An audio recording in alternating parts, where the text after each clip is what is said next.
Hello, everybody, and it is Gareth again at Pod Pit for the fourth interview episode of the podcast.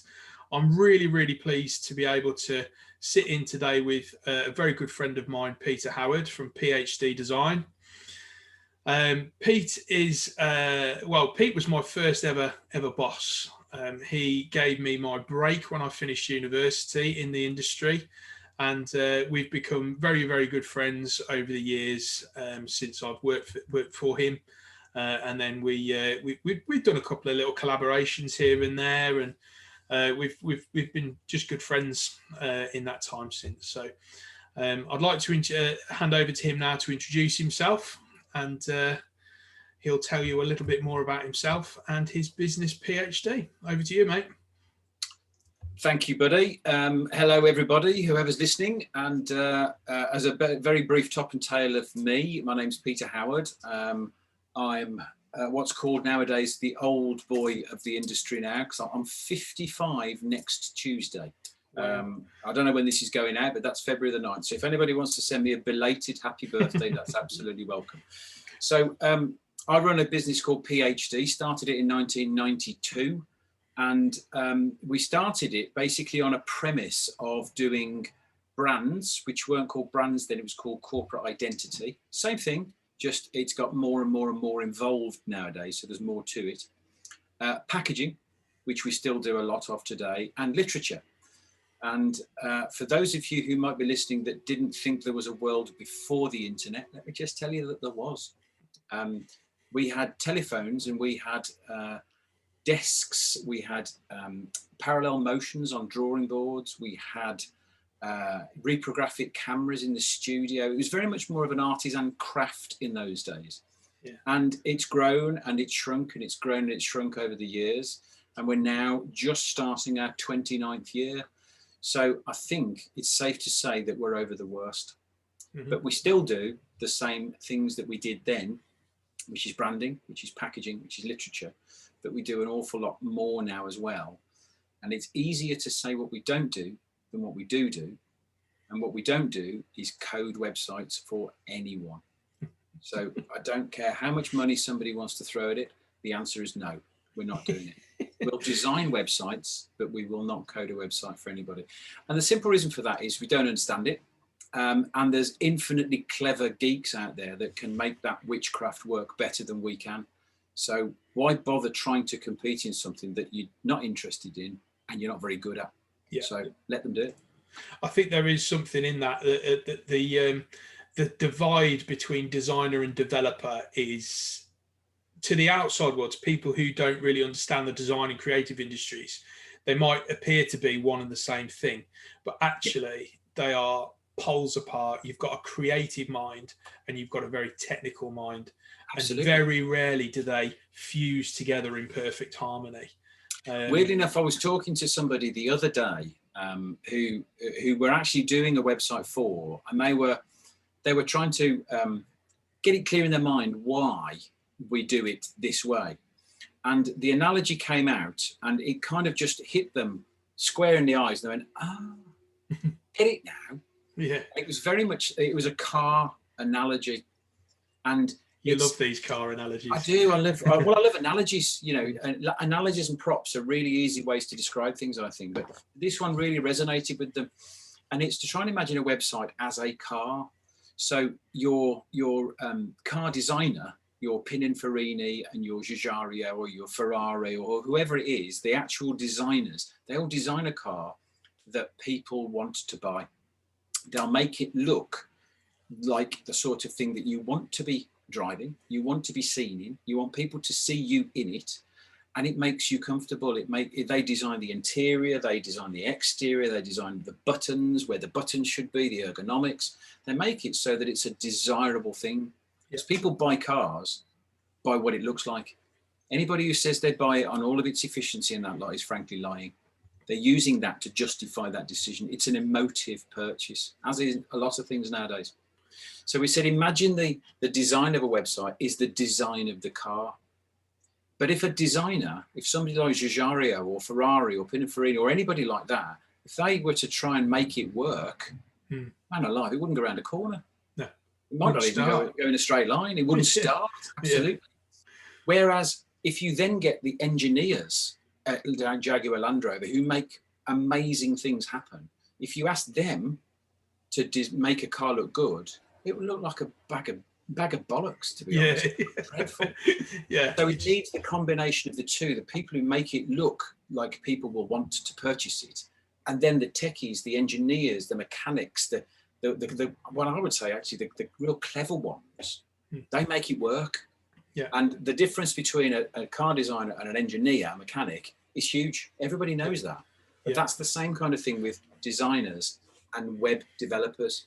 Yeah. They're the engineers, they're the clever ones, they're the ones that make that witchcraft work. Yeah. We're the ones who basically make it pretty and make it attractive for people to want to buy it. Yeah, definitely. Yeah, I think that's a really nice analogy, that. And I say you do love your car analogies. I do remember them from back in the day. And there's a whole load more now as well. I bet. Cars, but there's always analogies because a lot of people don't actually understand what we do. No. My niece and nephew, they still think I do colouring in. And I've given up trying to explain what we do now because it's pointless. Yeah. But a lot of customers still don't understand what graphic design is and the difference it makes.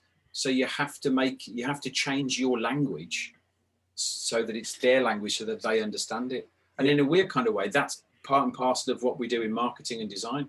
Yeah. We shouldn't talk in their language. I mean, picture a solicitor, for instance. Solicitors are synonymous with using code and language that nobody understands. Yeah. And solicitors seem to think that they are making themselves look great and clever, but all they're doing is making themselves alienated from their customer base. Yeah. The solicitors that are successful are the ones that recognize that they've got to talk in the language that their punters understand. Yeah. If I can do that, the punters will go, oh, I get that.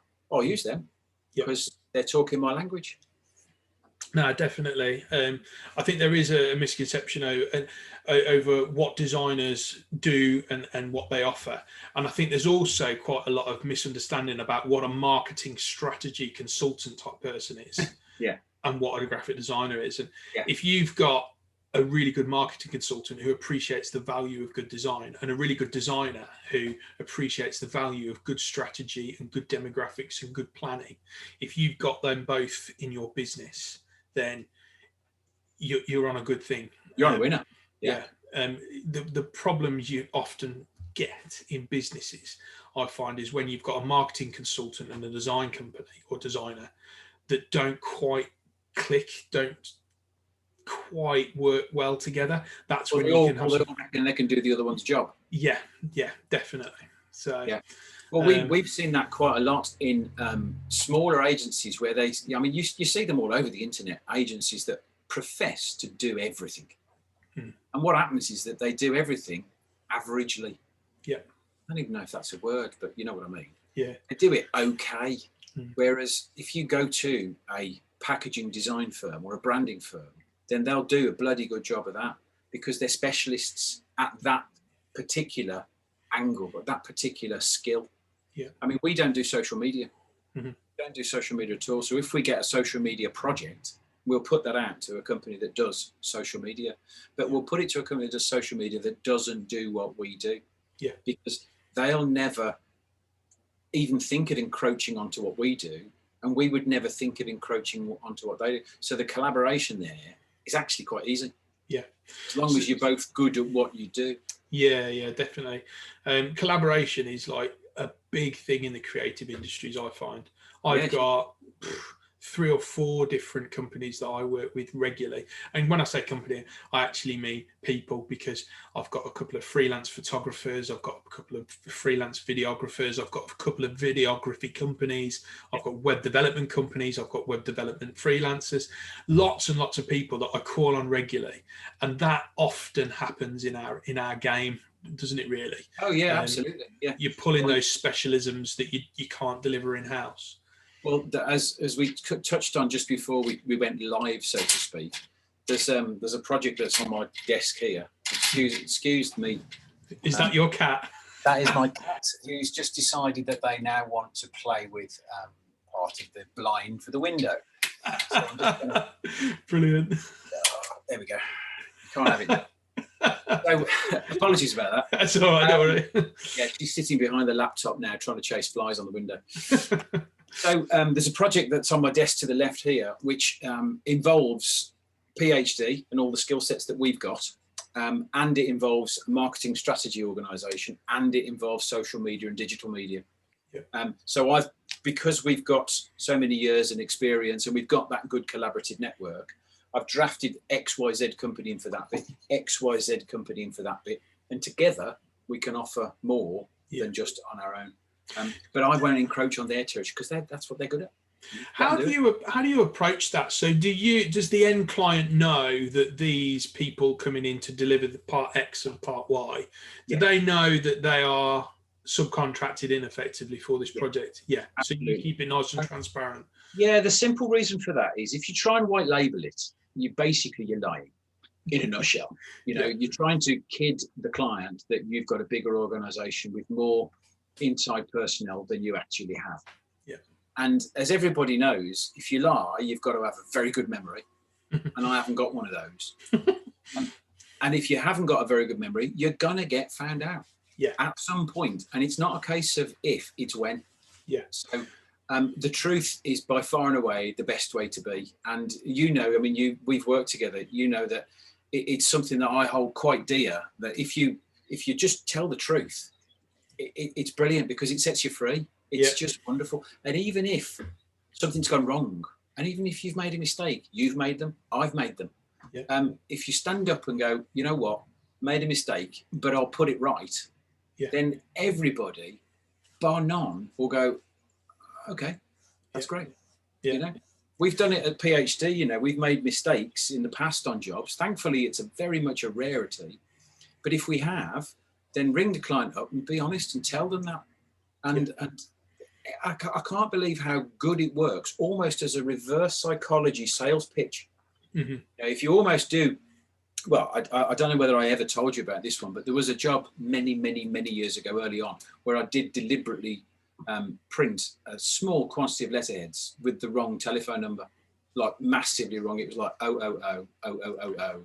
It was unbelievably wrong.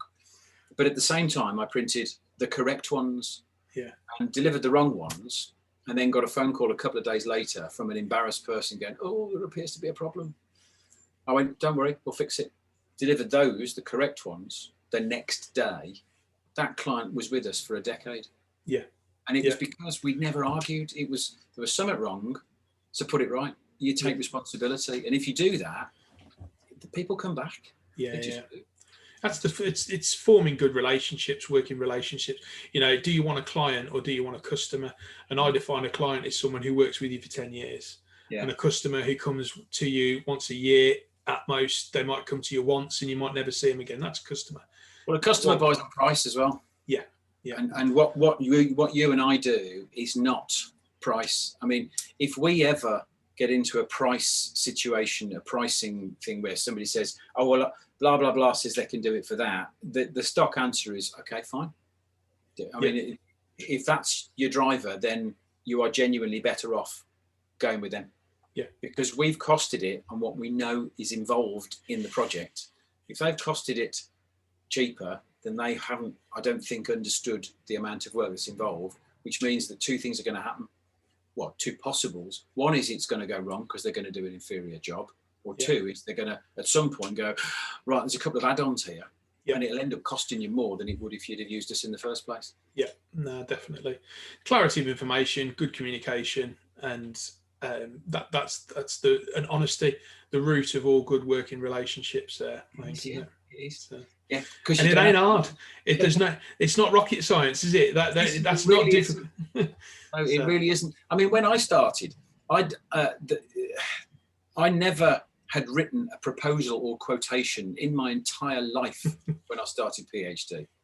The story of how it started, but I had to kind of learn how to do all that lot and teach myself how to do it. I've been on courses and read books and this, that, and the other, but ultimately you basically just do your best that you can, and every now and then you don't get the proposal right, or you underprice, or this, that, and the other. But you're learning every day. Every day's a school day.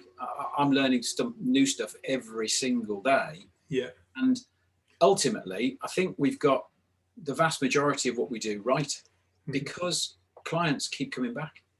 We've still got, I mean, you remember a particular client, Chris from Eurosail. Yes. Yeah. We're doing an exhibition structure for them at the moment. He's been with us almost from day one. So that's the thick end of 30 years. Yeah. And at no point has there ever been a retainer or a contractual obligation for anybody to ever come back. But it's that, what you were saying a minute ago, you do a good job for a good price. What happens is they come back. And hey presto, you've then got a business. Yeah. I think one thing that I remember from my time with you at PhD was the streamlined and systematic systems in the back office. So all of the admin that goes with a job, proposals out, email trails, letters in, letters out, quotations, estimates, all of that was really, really slick in the way it was handled. And the backups as well, the backup structure as well, how we backed up artwork and filed it as well. Yeah, no, definitely. All of that was so well done that it created an environment where the creative people in that machine could basically just crack on and be creative, do what they're good at.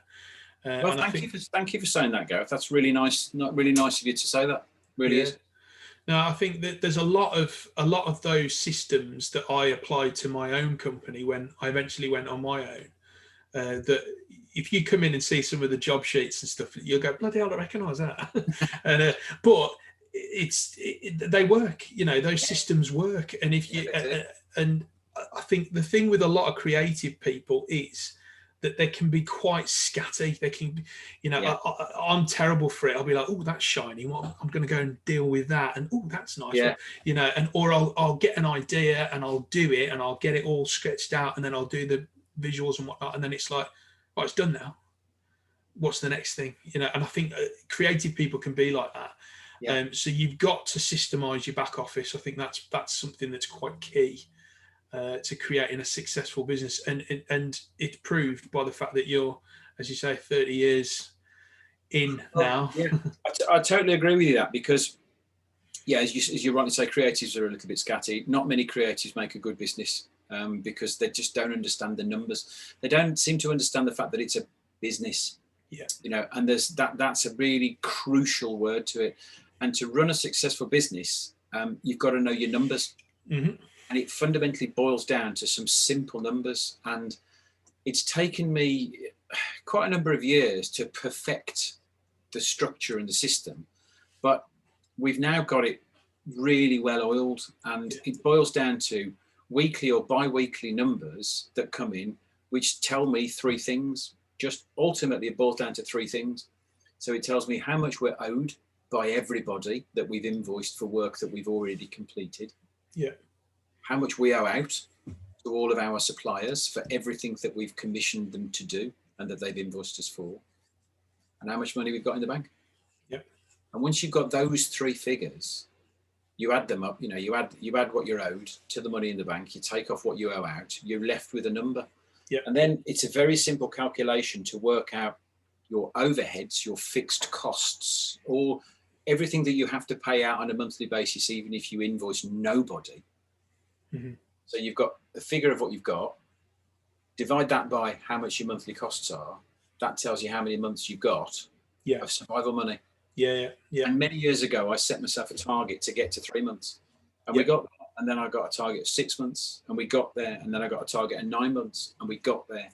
And that helps you ride the ripples of business life, because sure as eggs is eggs, there's going to be ripples. There's no business in this world that has ever just gone. Yeah, absolutely. You will have bad times. You will have things where you go, oh my Lord, how am I going to solve this one? where you you mentally look over into the abyss, and you either fall in or you go, no, I'm not having that. And you find a way to not fall in. And it's those people that will survive, Yeah. And it's not for everybody as well. You know, that's not saying that people who run businesses are super people at all. You've just got something in you that means that you've got to give it a go, and it's not for everybody. No, you know? it's not. It's not. No. You've got to have a certain drive and a certain passion for what you do to be able to get a business off the ground and keep it running. So that's very true. I've got a fourth number as well to add to that list. You said you've got invoices owed. So money owed in. Creds, debts, cash at bank. Yeah, money owed out, cash in bank. I also look at work in progress and what the monetary value of work in progress is. Yeah. Okay. It's the fourth one. So I look at the first three and I also look at that one. So I know that at the end of the month when that money owed in comes in, what is going to replace that number? So because it always comes in every month, doesn't it? Everybody pays on time, don't they? Well, it depends how much you threaten them. It won't. I have what? Go on. I was going to say there's another couple of things that we do, which if there's anybody who's thinking of starting business out there now, I would absolutely recommend that you do these two things that I'm about to tell you to do. And genuinely, this has been an absolute godsend. But we did it on day one, right from day one. We VAT registered on day one because the plan was to be big enough to need to be VAT registered. So why waste time? Just get it done. Yeah. And in the long run, if you're VAT registered, it's an irrelevance because 99% of the clients that you work with will be VAT registered and they won't care if you charge. Yeah. So every time we invoice somebody and we get paid, we work out the percentage of that is the liability to the government for VAT. Yeah. So if we get 100 quid in or 1,000 quid in or 10 grand in, there is an amount of that technically isn't ours. Yeah. So what we'll do is work out what that is when the money comes in and stuff that into a savings account straight away, regardless of whether the normal business bank account is good, bad, doesn't make it, because that money has got to go out to someone else. End of. Yeah. And we also do that with corporation tax. So we put a fixed amount in another savings pot every month, regardless, religiously, it just happens, so that when the VAT bill comes in, frankly, I don't care. You know, if we get a VAT bill of 5 grand or 50 grand, I don't care, because I know that the process, the method, the structure that we've got in place means that whatever's in that stash pot will be damn close to whatever the bill is. Yeah. That's similarly for your corporation tax. When the annual corporation tax comes in, again, I don't care what it is, because I know that we're either bob on or damn close to whatever that bill's going to be. That really does take a pressure off. Yeah. But it's a process. It's a kind of a mantra that you have to stick to, and it's absolutely worth doing. So anybody listening, do that. That's exactly what I've done from day one. What you've just said there. Because we did it. The VAT was something that my accountant at the time suggested that I do. So you know the guy who I set up with was a guy called Lee Goodwin. Yeah.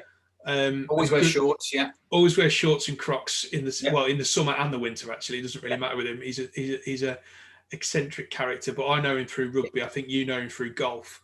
Yes. But Lee always said, "Have you thought about VAT?"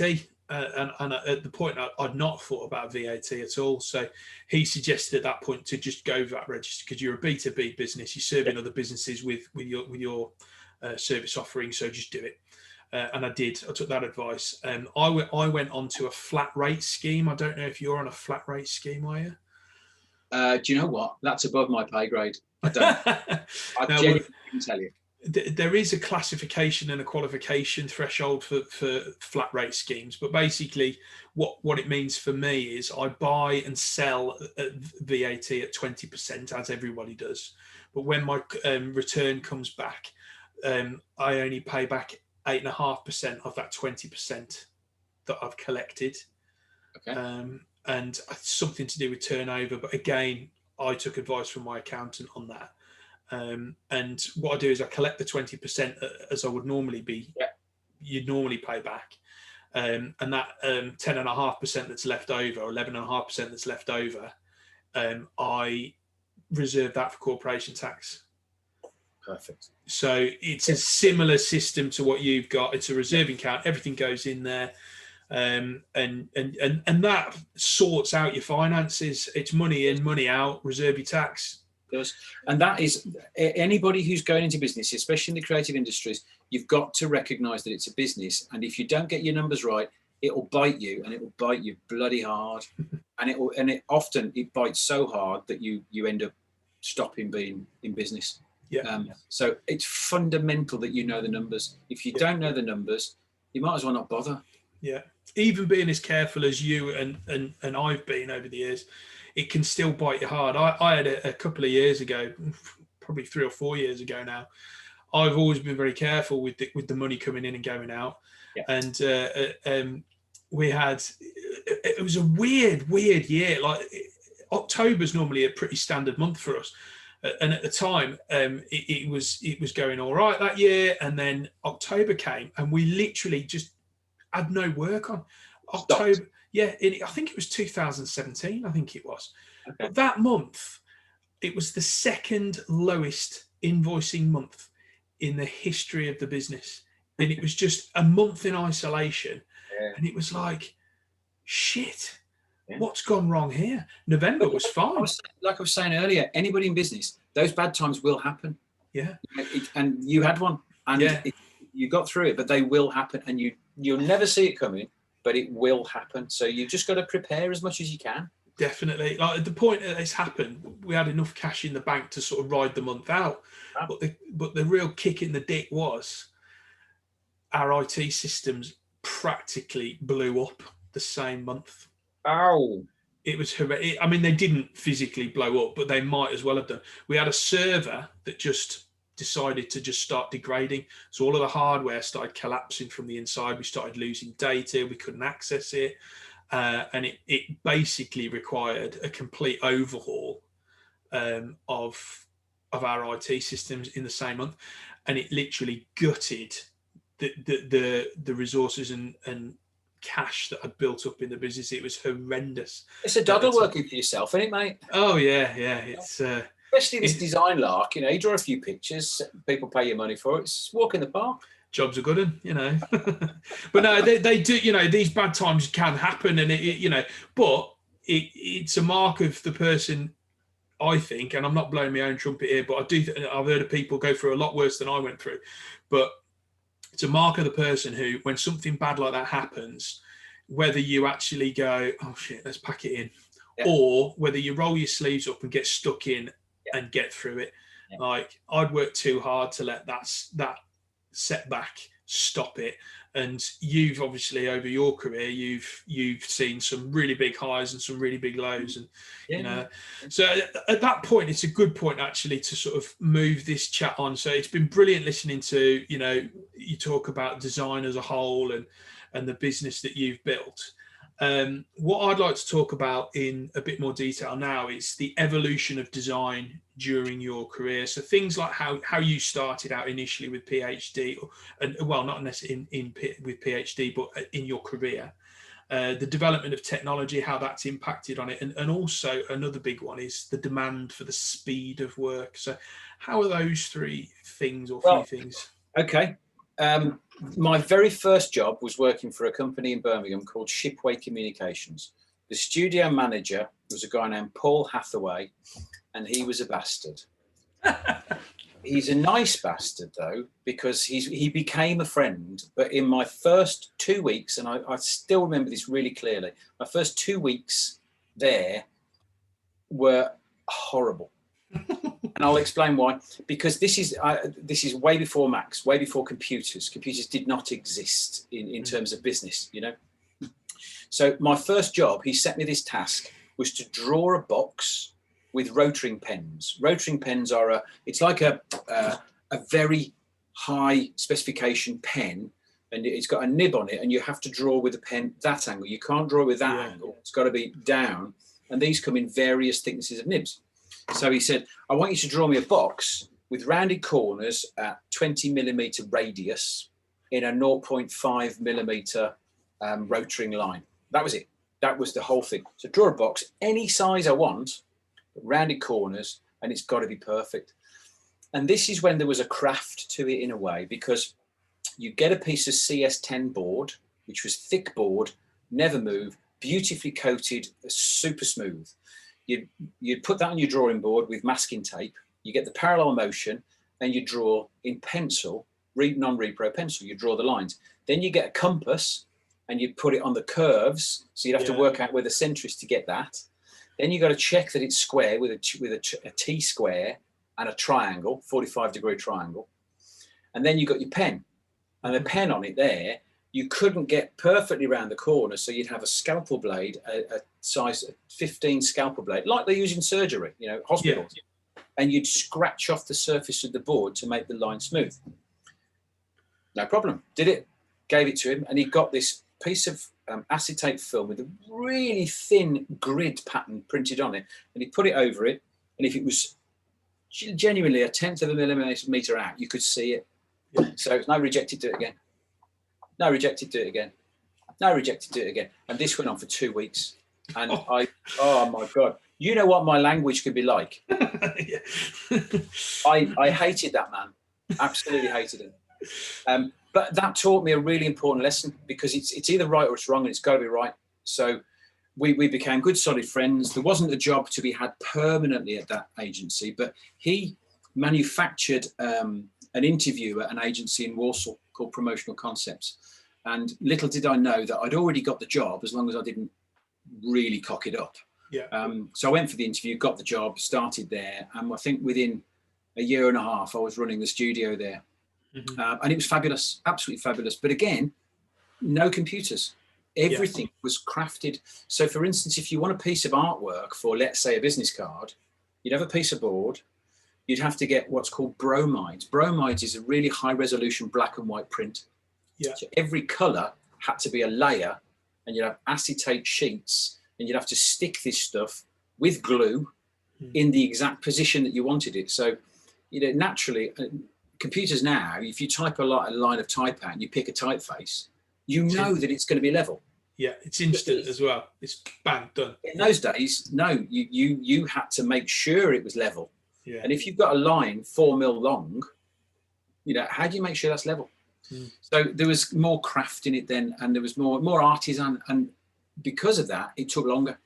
Yeah, it took a lot longer. That was a good thing, because it was, I think, probably a bit more respected, because you had to learn how to do all these aspects.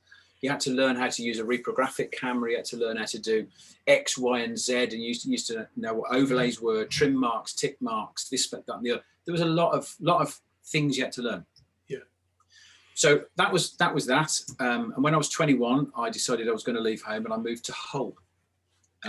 Never been to Hull in my life, but I moved to Hull.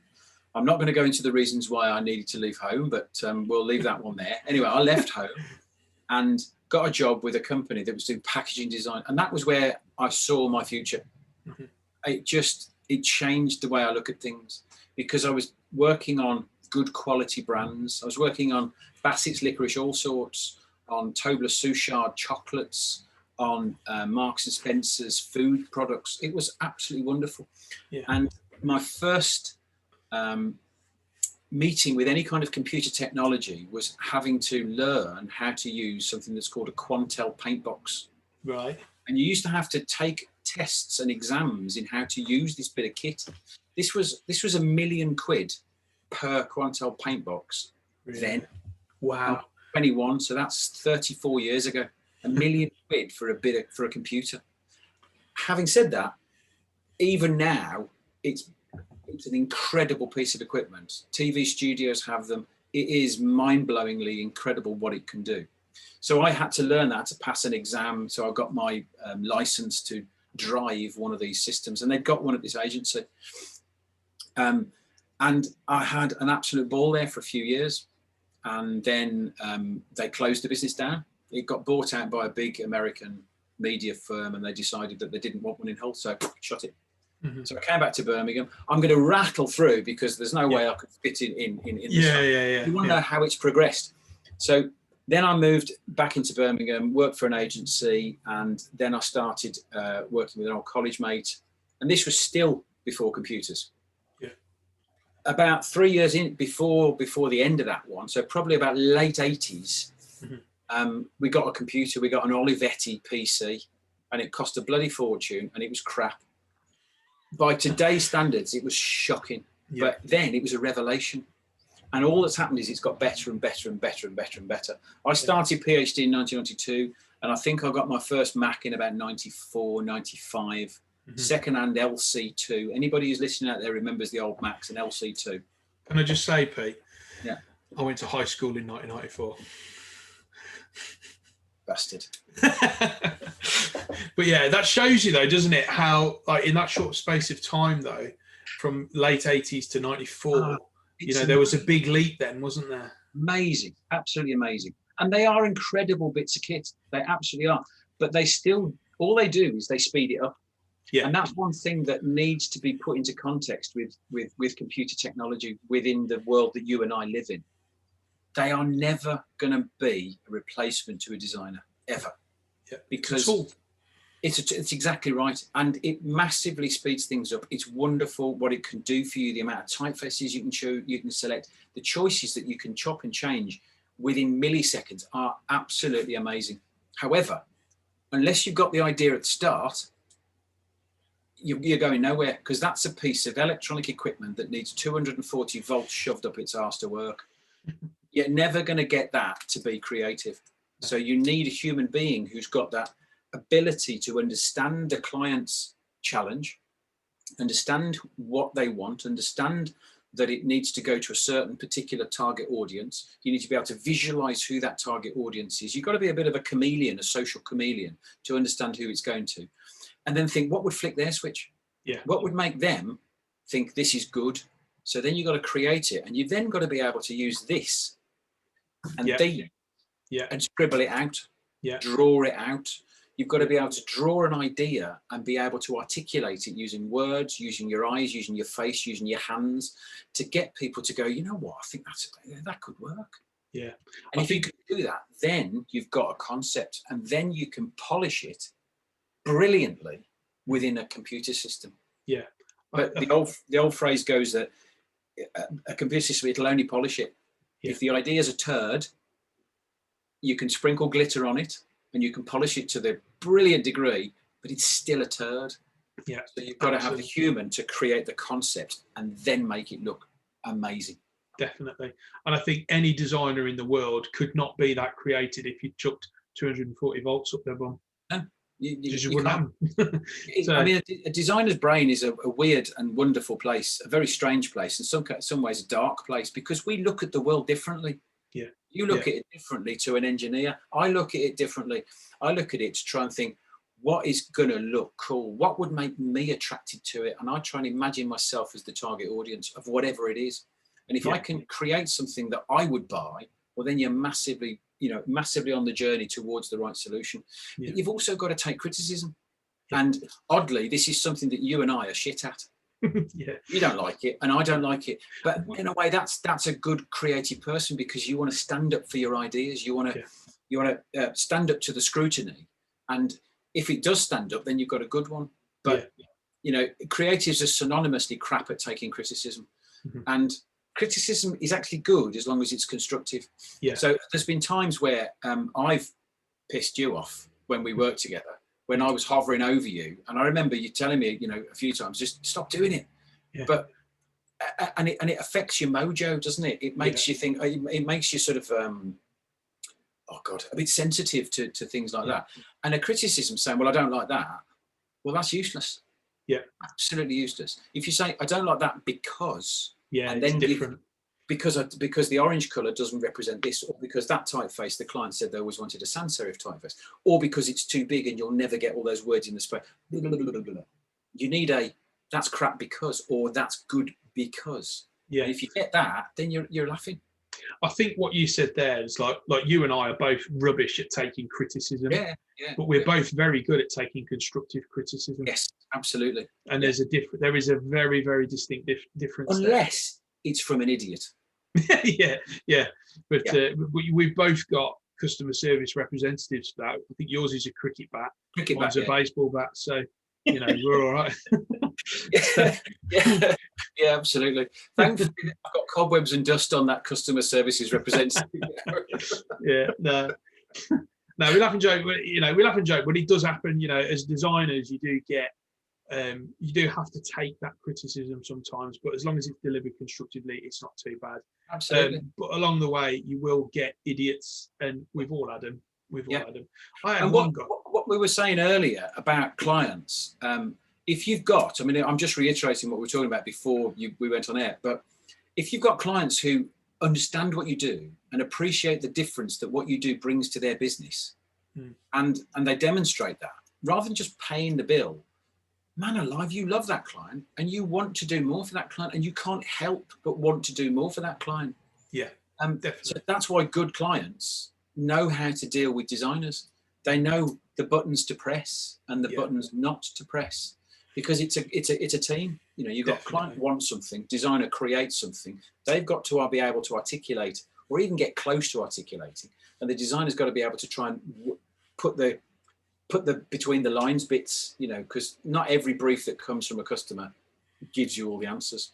No. But somebody very wise once told me years and years and years ago, a well-written brief gives you all the answers. Yep. And that's very much a rarity nowadays. But a designer needs to almost write the brief themselves. Yeah. And certainly if you get a good brief, there are still points that you have to fill in the blanks yourself. Yeah. If you get a great brief, then as you say, it does give all the answers. But I've not had one of them yet. I've had a few, but it's rare. One thing you might remember we started doing, and we did it for quite a long time, is we started writing a brief. So we go and have a talk to the customer, understand what they want, and then write the document saying, this is what we understand you want. Yeah. Rather than, there's no money involved in this, there's no nothing. This is just to clarify, have we understood your requirements correctly? Send that out to them. And then they can either come back, yes, that's bob on, or no, it's not. Yeah. Because it can only be one of those two. Yeah. And if you've got it bob on, then they've already mentally bought into the fact that you've understood the amount of work and what's got to be required. And if it's no, then you go, okay, sorry about that. What have we missed? Yeah, I've started doing that, not quite to that level. Yours is a bit more formal than mine, but what I tend to do is if there's a lot going on in a briefing meeting, be that online or in person, I'll send my meeting notes back, because I write everything down, whether it's on my iPad or on a sketch pad or a notebook.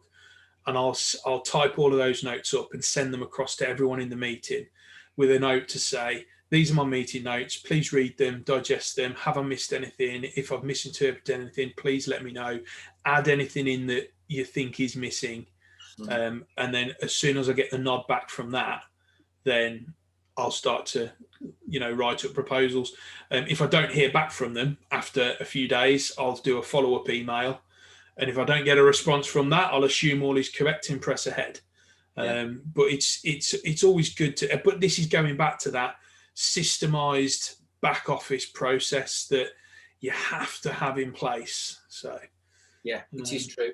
And oddly, you kind of touched on something there, which is something that's only become in the last, 7 or 8 years, speed. Yeah. Speed. Everybody seems to think that it's faster and quicker to do things now. And to a certain extent it is. To a certain extent it is true. However, it's only true if you get really clear information.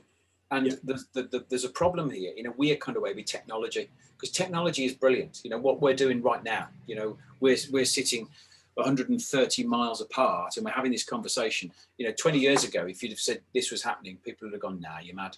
This is Star Trek material. Yeah. But it's commonplace now. The emails are commonplace. WhatsApp is commonplace. Facebook, blah, blah, blah, blah, blah. And people are almost adopting that willy-nilly without much thought as to how it actually communicates. And it's clarity of communication that is the key to getting anything done. How many times have you had a situation where you've got some information come through that you need to react to, but it's half there or third there, or you've asked a question and they've said, well, do you like option 2 or option 3 of the proofs that I sent you? And you get an answer back that says brown. Yeah. And you go, what? Yeah. What on earth does that mean? And because people have got so little time nowadays, because the speed of information for everything, they're so inundated with things to make decisions on. I mean, an email inbox, an average email inbox now is about 160 emails per day to come in. Yeah.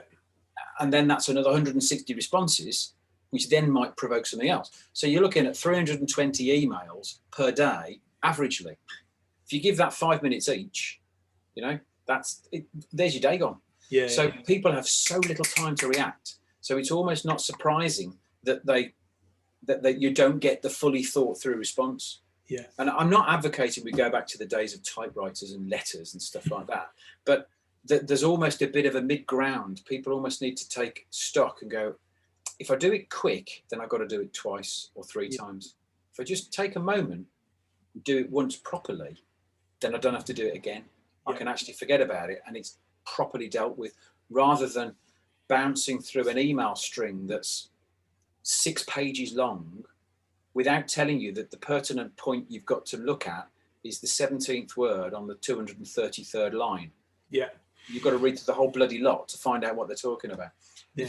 Just taking a little bit of time to do clear communication would actually save a huge amount of time. Yeah, and I think there's another phrase that we've probably used quite a lot over the years with clients, especially. You can't say this to them. Depends what your relationship is with them, but assumption is the mother of all fuck ups. Because, well, you know what assume is? Makes an ass out of you and me. Yeah, I like that. And it's so true though, that is, isn't it? And I think because of the pace that we live our lives now, people assume that everyone's on the same page. Oh, we've been talking about this for a couple of days now. They'll know what I mean. Never. I'm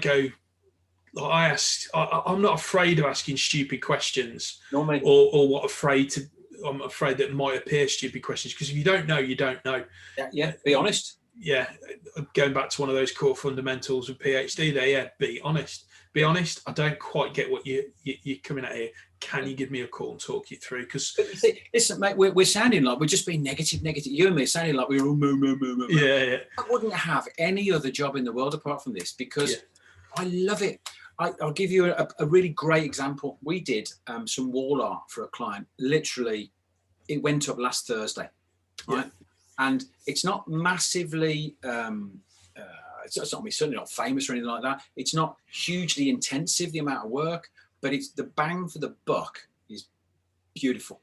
Yeah. It's an estate agent in Lichfield. They're opened up and they wanted to make a big wow of their office. Yeah. So we created some really bold graphics for their walls and we got it all put up. And the response that they've come back with is that they absolutely love it. And this is basically painting the walls blue. The client arranged for that. We put white, solid vinyl messages on the walls. That's it. Yeah. Yeah. But the creativity that's gone into it has made it so it looks absolutely stunning. And for instance, in the kitchen, this is the staff kitchen. Yeah. We've had a bit of a joke in the staff kitchen. So on the big wall in the staff kitchen there, we've put something like quinoa parcels wrapped in phyllo pastry, all with a good, healthy balsamic dressing. Or you could have a dirty sausage and bacon baguette from Greg's 2 doors away, because they've got a Greg's 2 doors away. And then just saying, yeah, having a bit of fun with that one. And that's that's like sort of 8 foot wide in nice typeface on the wall. Yeah. And it's just comical. It's having a bit of fun with design, because design should be fun. Yep. It should make people have a bit of a smirk. There's a book I read, years ago, which I've read a number of times, called A Smile in the Mind. Which is, if you're watching on YouTube, it's just over my right shoulder there. And I've got the second one. It up, doesn't it? It's brilliant. Really sums it up. Have you got the second one, the orange one? No, I haven't. Oh, the second one's really good. Oh, well, I'll get that then. Yeah, it's just a Bible for designers, that. It's brilliant. It really, yeah. Absolutely. But that kind of puts it that people should have an emotional connection with the work that you and I create. Yeah. If we can do that and get paid and make a living out of it, well, I mean, we've got the best job in the world. Yeah. You know, absolutely. Forget all the little hiccups. It is the best job in the world. Yeah, I think we've sort of focused on the sort of hiccups and the you know, the sort of more negative side of what we do, potentially, because I think it's human nature to do that sometimes. Like, you know, when you talk about like what you do, you sometimes gravitate towards that side of things. But you are right.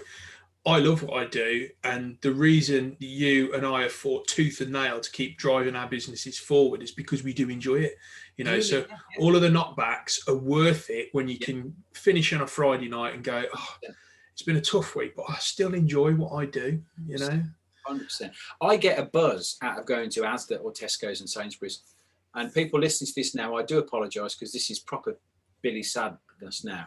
But we've got things in the supermarket today where I can go and I'll stand moseying around an aisle where I know there's something that's emanated from our studio. Yeah. And sometimes that's actually emanated from my mind or my fingers. Yeah. I look at it on the shelf and think, I did that. Yeah. That wouldn't be there without me. And people are buying that because of what it looks like. Because that's the only way you can buy stuff. You're in a supermarket, unless you've tried it many times before. If there's a new thing, the only choice you've got is your brain. Yeah. And that's it. So that's all you can do. Yeah. And to have that in your armory, to think, I created that, is wonderful. Yeah. Wonderful. I remember years ago, it was when I first started with you, so it would have been 2005, 2006 sort of time. We did a job for Aqua Direct, I think it might have been. Yeah. And they were putting Tesco's that was. No, it wasn't that then. It was someone else.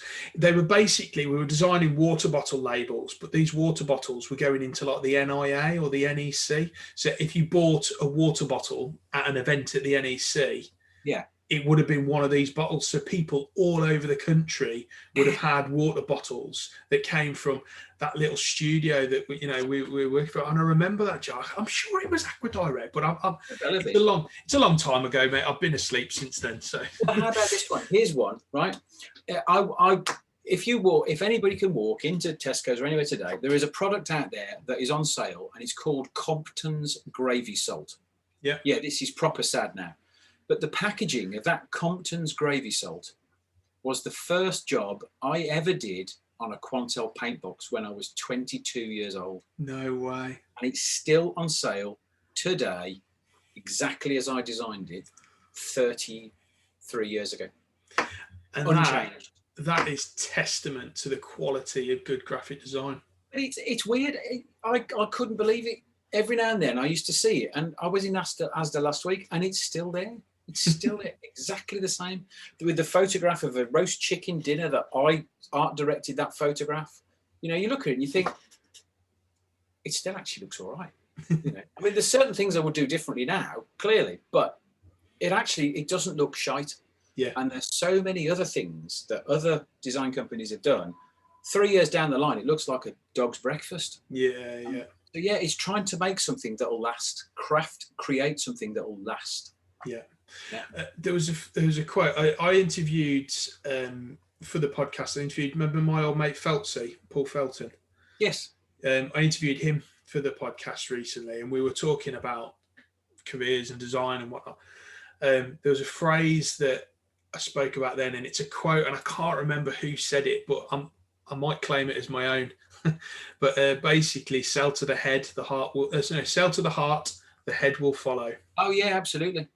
There's a time years ago where my first ever brand new car, and I think we were working together at the time, and I bought in 2003, and I bought an Audi A4 1.9 diesel. You had that when I started. Yeah, because I started 2005. Yeah, I remember that car. Ever brand new car, and I can remember choosing it because I wanted it, and then I can remember justifying the numbers to my dad. Who you'll remember, my dad. Justifying it to my dad and justifying it to my wife because it was a 1.9 diesel and it's very practical and it's really economical and the insurance isn't shocking. Bollocks to all that. I wanted it. Yeah. I wanted it because I wanted to drive a brand new car that was an Audi. So I'd emotionally bought into wanting an Audi. Yeah. So I got it, and then I, as you so rightly said a moment ago, you justify it with the facts afterwards. But it's an emotive purchase. People buy shit because they want it. Nobody has to have a Rolex watch. Yeah. And a Casio 299 crappy watch will probably tell better time technically than a Rolex. But people want a Rolex. Yeah. Why? Because they're bought into the brand and what it stands for and all that lot. A Ford Mondeo will take you in probably just as much luxury as a Bentley. Well, maybe not just luxury, but just as efficiently and as warm and as protected and as cosseted from A to B as a Bentley. Yeah. But people want that Bentley because they've bought into what it stands for. And this is all brands. Brands are the kings now. You know, people emotionally buy into brands, and it's brands that are the kings of the world. The problem, I think, and this is not a problem for our industry, but the issue is that some brands think that they can dilute their offering so much they will actually cause themselves problems. I'll give you, for instance, Gucci. Yeah. Gucci, fashion design house, really quality, good gear, especially blokes' clothes that they're known for. Shoes, yes, okay, you can divert into shoes, but Gucci watches. Yeah. Gucci watches. No, don't do it. It doesn't work, does it? Well, it's just a $2.99 crappy Chinese movement with a Gucci logo on it. Yeah. So you're paying massively over the odds to have a Gucci on your wrist. But Gucci don't make watches, so there's no brand history there at all. Yeah. It'd be like Rolex making clothes. Yeah, it wouldn't work, would it? Wrong. Yeah, they shouldn't do it. Yeah. It's really weird, isn't it? And how brands sort of form in your mind and your emotional connection to them. But I mean, that is a discussion for another day, probably, because we could go on for bloody hours about that. But well, we've got a process now for working out whether somebody should have a complete new brand or a brand evolution at all. Okay. And it's a 5 and a bit step process. Yeah. And there's a lot of technology, there's a lot of science, there's a lot of discussions, a lot of business, a lot of analytics that goes into that before you even start getting creative. Mm-hmm. But you've got to analyze why you want it before you do it. And in a way, that's one thing I think I've always done is for a client to say, well, we want a brochure, we want a website, we want this, we want that. First question is why? Because unless you've got a why, don't do it. Yeah. Because otherwise you've got no idea whether it's going to be good or not, because it's got to serve a purpose. It's got to do something, achieve something, give you something. It's got to do something. And unless you know what that is, you're chucking good money after bad. Yeah, definitely. Why is a question that designers should use a lot. And if anyone's listening, it's in business and has got a designer that isn't asking them why, question now, why are you still working with that designer? Because they should be asking that question. Why? And you should have a robust conversation, if not a row, with your designer, because the designer's job is almost to be the petulant child and go, well, I want to change it, and I want to change it to make it this good because this will be better. So it's kind of a clash is good.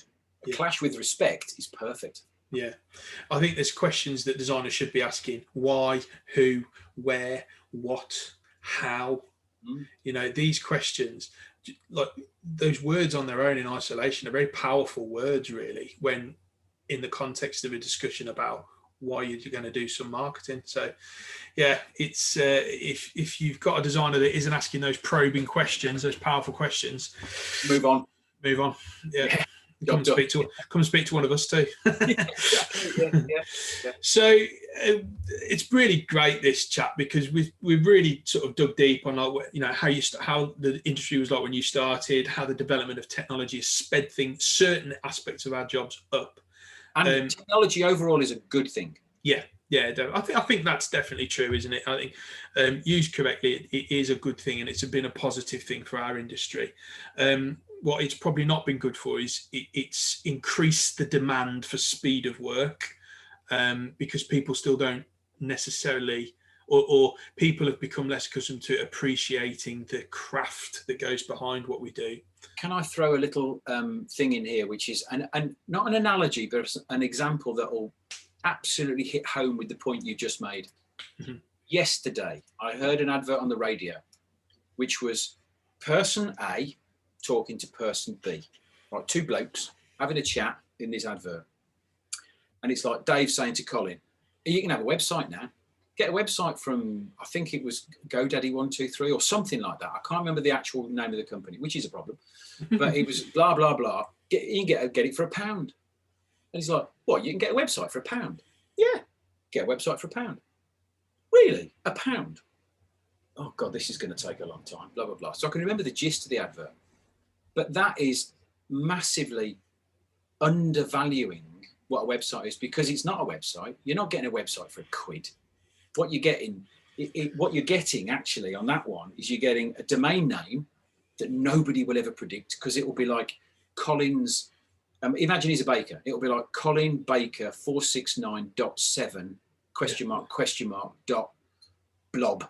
It'll be some URL that nobody will ever predict, whatever it is. So there's your domain name for a quid. And then it will be a poster that will be hidden. So picture this as an analogy. Imagine a city, right? And a website is a shop front, because that's what websites are. It's a shop front. You're walking down a busy street and you see all the shop fronts. So, those are the ones that have got the SEO done right, so you can see them all. Now imagine you turn left and you go down an alley. Then you go down another alley. Then you go down another alley. Mm-hmm. And then you turn back on yourself, and then 14 lefts and 7 rights and blah, blah, blah. And it's a comedy cul-de-sac dead end with no street lights, and it's 2 o'clock in the morning. And it's the curtains are drawn. It's a poster on the wall that's crappily drawn that nobody is ever going to see. Yeah. That's what you're getting for a quid. So it's things like that that just undervalue our industry, and they make people think, I'll get a website for a quid. That's where the speed issue is a problem. Yeah. And it's wrong. It's just not right at all. Yeah. I think when people are buying on price, a lot of these people who offer that sort of service and product are selling to people who are buying on price. Yeah. Obviously, but they're also not really designing anything. They're also, with that analogy you just gave, absolutely bang on. If it was a shop, the curtains would be drawn. If it, or and lights would be off. So all of that. But I also think as well that they'll be buying a template. So there'll be 50,000 other bakers with exactly the same bloody website structure. And it won't be a website. It'll be a one page. It'll be a poster. Yeah. But nothing behind it. Yeah, and we're going negative again. Sorry, that was me. Sorry, mate. No, but it is the way, it is a challenge in our industry, though, isn't it? To sort of get make people understand. It's like if you want that, go and buy it, and then come back in 6 months when you realise nobody's going to my website and it looks the same as everyone else in my industry, and I haven't got really any scope to make it look like my own. And it's like, no, because there isn't a designer who's designed it. It's an artwork or a developer who's just put something together that works, but just doesn't look like it's fit for your brand, so. So technology's good, but it has increased the demand for speed of work. Going forward, so we are where we are now, and we've talked a lot about that. But what do you feel young designers will need to have in their skill set in the years ahead? I think it's really important for young designers coming into the industry, whether they're coming into the digital marketing industry, whether they're coming into the graphic design industry, branding, packaging, whichever, the creative industries, they've got to have an ability to use this and an ability to use these. Yeah, but broadly in that ratio. But they've got to also be able to articulate what their idea is and why people should take notice. Yeah, there's no place, I think, in design in long term for people who just want to sit at a computer with a mouse and do it quietly, sort of thing, and not talk to people. Yeah, it's a people industry. You've got to be able to understand life out there, the broader picture of life, experience it. Because it's only when you've experienced life that you can actually then bring that experience to bear on a design challenge that you've got from a client. Yeah. Imagine you're a surf manufacturer, right? A surfboard manufacturer, and you want to pick a new designer to come up with a brand for your surfboard manufacturing business. Who are you going to pick?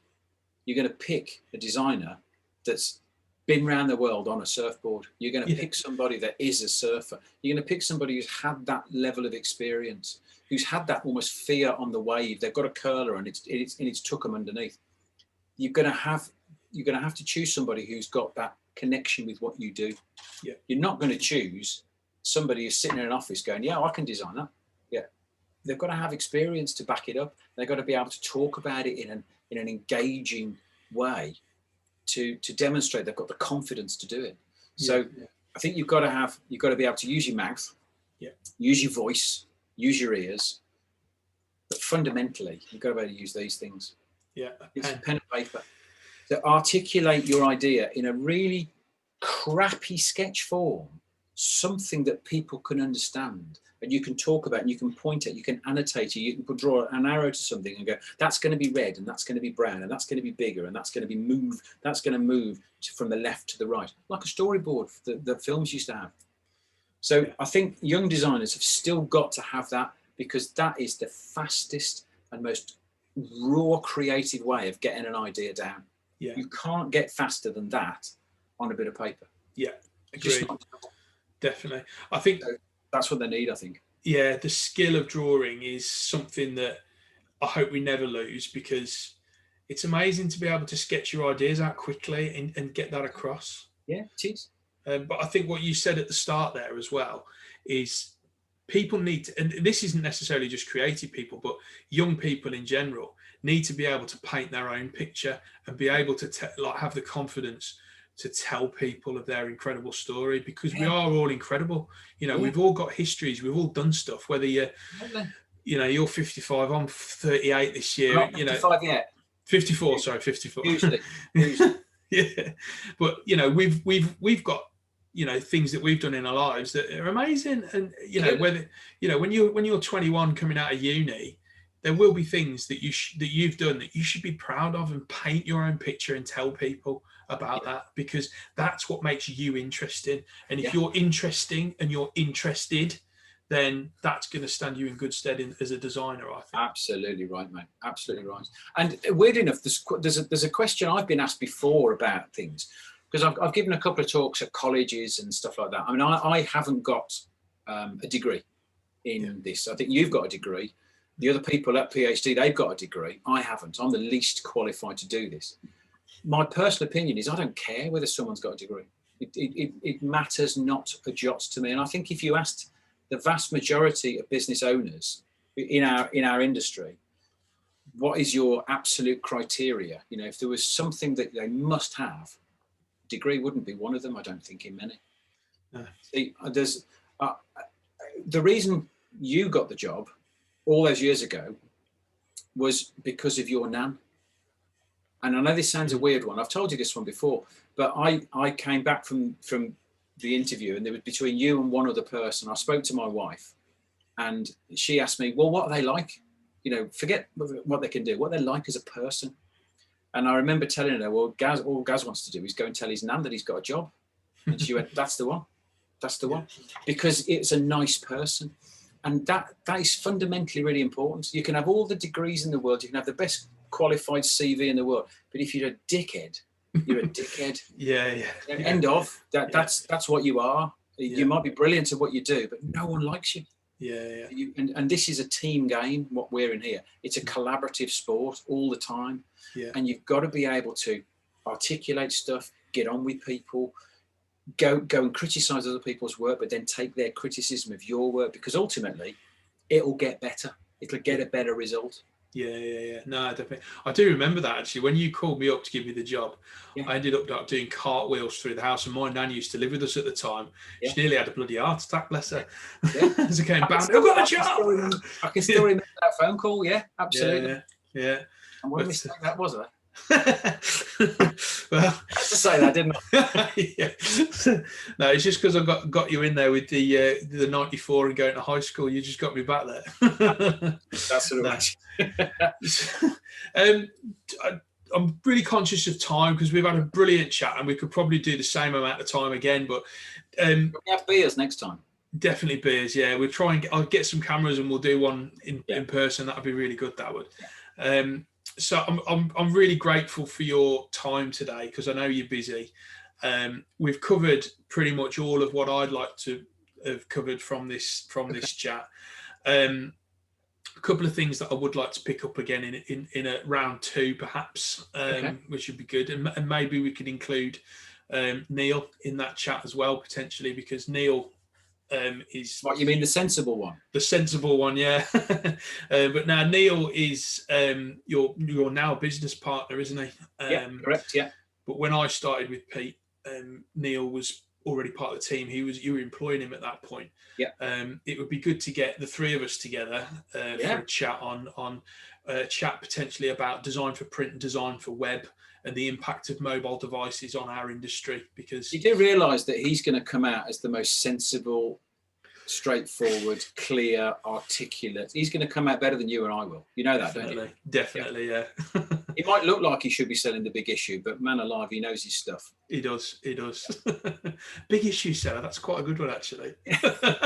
So, but no, it would be good, I think, that because it would follow on quite nicely from this chat, and I'd like to include Neil in this podcast because he does bring good insight and good information and value, I think. So. Well, he is, and I say this to everybody, he's better than I am, without a shadow of a doubt. And I think pretty much most things he's better than I am.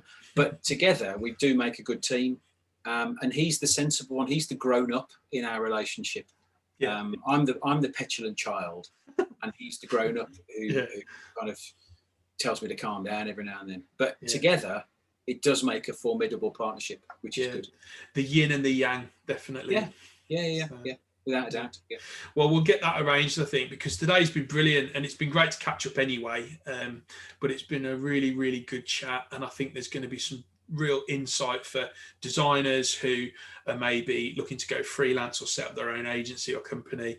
And I think there's also insight for younger designers who are about to qualify college, university, or somebody looking for a career change without a degree, as we've discussed. So there's going to be good insight there. So I hope everyone has enjoyed it. I'd like to thank you for your time again, Pete. You're very welcome, mate. Literally, genuinely, anytime. You know, you and I have kept in touch ever since we started working together, and probably will do for a lot of years, because it's really good and it's really easy and it's really straightforward. So anytime, matey, anytime at all. Cool, brilliant. Thank you very much, Pete. We'll can it at that for now, and I look forward to catching up with you again soon. Great, smashing.